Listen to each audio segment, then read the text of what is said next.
নমস্কার সবাইকে। তো অন্নপূর্ণা যোজনার ফর্ম ফিল আপ করার জন্য আপনারা কিন্তু বিভিন্ন সমস্যায় পড়ছেন। তার জন্য কিন্তু আপনাদের দুটো পয়েন্ট অবশ্যই জানা জরুরি এবং আপনাদের মনে হয়তো প্রশ্ন এসেছে যে আবেদনকারীর নাম কোথায় লিখব। এখানে তো সবটাই দেখছি যে পরিবারের প্রধান এইসব এগুলো নিয়েই আছে, যে আবেদন করবে সেই আবেদনকারীর নামটা কোথায় লেখা হবে।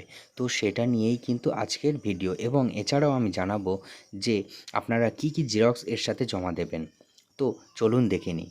তো দেখবেন একটু আপনারা এই ফর্মটা নিচে স্ক্রল করলে, নিচে নামালে আপনারা এখানে দেখতে পাবেন এই যে ৯ নম্বর পয়েন্ট যেখানে আছে, আপনারা কিন্তু এখানে দেখতে পাচ্ছেন নাম, জন্ম তারিখ, পরিবারের প্রধানের সঙ্গে সম্পর্ক এবং আধার নম্বর। তো পরিবারের প্রধানের নামটা এখানে দিচ্ছেন এবং সদস্য 1, যদি সদস্য 1 সেই মহিলাটি হয়ে থাকে যে পাবে, যে এই আবেদন করতে চায়, তার নামটাও এখানে দিয়ে দেবেন। জন্ম তারিখ দিচ্ছেন, লিঙ্গ দিচ্ছেন, পরিবারের প্রধানের সঙ্গে সম্পর্ক অর্থাৎ প্রধানের সাথে কী সম্পর্ক সেটা দিচ্ছেন এবং আধার নম্বরটা দিচ্ছেন। এবারে একটা জিনিস একটু লক্ষ্য করবেন, বাড়ির প্রধান যদি কোনো মহিলা হয় তাহলে তো তার নামটা এখানে লিখছেন, এবং এখানে আপনারা এই লেখাটা একটু লক্ষ্য করবেন, অন্নপূর্ণা যোজনার জন্য আবেদন করা হচ্ছে। তো অন্নপূর্ণা যোজনার জন্য যদি এই পরিবারের প্রধান আবেদন করে থাকে তাহলে কিন্তু এই হ্যাঁর ঘরে টিকমার্ক দিতেই হবে, নাহলে কিন্তু তার নামে ঢুকবে না। এবং সদস্য 1 ইনিও যদি মহিলা হয়ে থাকেন তাহলেও কিন্তু এই হ্যাঁ ঘরে টিকমার্ক দিতে হবে। আর যদি আপনাদের বাড়ির গার্জেন অর্থাৎ বাড়ির প্রধান, বাড়ির যিনি প্রধান তিনি যদি পুরুষ হয়ে থাকে তাহলে তার সেই প্রধানের নামটা তো এখানে হচ্ছে, শ্বশুরের নাম হতে পারে, স্বামীর নাম হতে পারে, কিন্তু তখন কিন্তু আপনারা এই ঘরটাতে হ্যাঁ যেন দেবেন না, কারণ একটা পুরুষ তো আর অন্নপূর্ণা যোজনা নেবে না, তাই না? তো এবার তার স্ত্রী সদস্য 1-এর ঘরে বসছে, তো সেই স্ত্রীর জন্য কিন্তু এখানে তার জন্য যদি অ্যাপ্লাই করা হয়ে থাকে তাহলে কিন্তু এই হ্যাঁ ঘরে টিকমার্ক দিতে হবে। এমন করেই যদি আপনাদের বাড়ির সদস্য 2 ইনিও যদি মহিলা হয়ে থাকে এবং তিনিও যদি অন্নপূর্ণা যোজনার জন্য অ্যাপ্লাই করতে চান তাহলেও কিন্তু তার ঘরে হ্যাঁ দিতে হবে।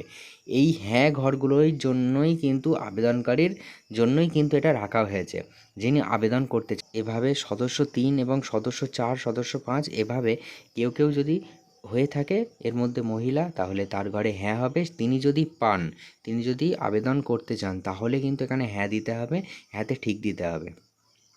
এবং তিনি যদি ছেলে হন বা পুরুষ হন, মানে বাড়ির বাচ্চা ছেলে হোক বা পুরুষ হোক, তাদের ক্ষেত্রে কিন্তু এখানে হ্যাঁতে যেন ঠিক দেবেন না। তো আবেদনকারীর নামটা এই পর্যন্ত আপনাদের সমাধান হলো। এবার আপনারা একটু লক্ষ্য করবেন, এই যে এখানে যে নির্দেশনার কলামটা আছে, এই যে নির্দেশনার ঘর, এই ঘরের মধ্যেই কিন্তু সমস্ত তথ্য দেওয়া আছে যে কি কি জেরক্স জমা দিতে হবে। তো চলুন একবার একটু আপনাদের দেখিয়ে দিই দুটো একটা। তো দেখুন এইভাবে নামাতে নামাতে দেখবেন এখানে কিন্তু অনেক কিছু নির্দেশনা, মানে কিন্তু এখানে বিভিন্ন ডিটেলস দেওয়া থাকবে। তো সেই ডিটেলসগুলো আমরা কিন্তু এবারে দেখব। যেমন এখানে দেখুন দেওয়া আছে, এখানে কিন্তু দেওয়া আছে প্রযোজ্য শংসাপত্র, যেমন জাতিগত, আর্থিকভাবে দুর্বল শ্রেণীর শংসাপত্র, ক্রিমি লেয়ার শংসাপত্র ইত্যাদি। অর্থাৎ এই যে 12 নম্বর পয়েন্টে যে ওবিসি, এসসি, এসটি যে কোনো একটা দিতে বলছে, এখানেই কিন্তু আপনার সেই সার্টিফিকেটের জেরক্সটা দিতে হবে। দেখুন এখানে কিন্তু লেখা আছে প্রযোজ্য শংসাপত্র দিতে হবে এবং ক্রিমি লেয়ারের শংসাপত্র যদি থাকে সেটা দিতে হবে। বুঝলেন ব্যাপারটা? এরপরে চলুন আবার দেখে নিই এমন আছে কি না। আবার দেখবেন একটু নিচেই নেমে এসেই এই যে সম্পদের যে ঘরটা আছে, সেই সম্পদের ঘরে এখানে দেখুন আবার দেওয়া আছে রেজিস্ট্রেশনের নথি, মিউটেশনের কপি, আর হালনাগাদের তারিখসহ সর্বশেষ জমির রেকর্ডের কপি দিতে হবে। অর্থাৎ এখানেও কিন্তু একটা জেরক্স চাওয়া হয়েছে। এভাবে কিন্তু আপনারা দেখলে নিচেই লক্ষ্য করলে সমস্ত কিন্তু দেখতে পাবেন, এভাবে কিন্তু প্রত্যেকটাতে অনেক কটাতেই কিন্তু এমন জেরক্সের কপি চেয়েছে। তো এভাবে আপনারা দেখলে কিন্তু বুঝে যাবেন যে কোনটাতে কোনটাতে জেরক্সের কপি চেয়েছেন। তো আপনাদের নিশ্চয়ই সমস্যার সমাধান হলো যে কোনটা কি কি হয়েছে। ঠিক আছে, আপনারা বুঝলেন যে আবেদনকারীর নামটা কোথায় দিতে হচ্ছে এবং জেরক্স কোথায় কোথায় লাগছে। আপনারা কিন্তু এভাবে দেখলে কিন্তু বুঝে যাবেন জিনিসটা। দেখুন এখানে কিন্তু আছে, যেমন এই 5 নম্বর কলামটাতে এই যে 5 নম্বর পয়েন্ট আছে, এখানেও কিন্তু শংসাপত্র চেয়েছে, অর্থাৎ নথি দিতে হবে, এটাও চেয়েছে। দেখুন পেনশন যদি পেয়ে থাকে, এখানে কিন্তু যদি হ্যাঁ হয় দিতে হবে, পেনশন যেটা পেনশনের স্লিপটা দিতে হবে। তো এইভাবে কিন্তু আপনারা পেয়ে যাবেন কী কী জেরক্স দিতে হবে। তো আজকের ভিডিওটা এই পর্যন্তই। আবার কিন্তু একটা গুরুত্বপূর্ণ টপিকস নিয়ে আবার পরের ভিডিওতে আপনারা পেয়ে যাবেন। তো তার জন্য কিন্তু সেই নোটিফিকেশান পাওয়ার জন্য আপনাদের সাবস্ক্রাইব করতে হবে, নাহলে কিন্তু আপনাদের কাছে এই নিউজটা কিন্তু যাবে না, আমি যে ভিডিও ছাড়লেই সঙ্গে সঙ্গে যাবে না।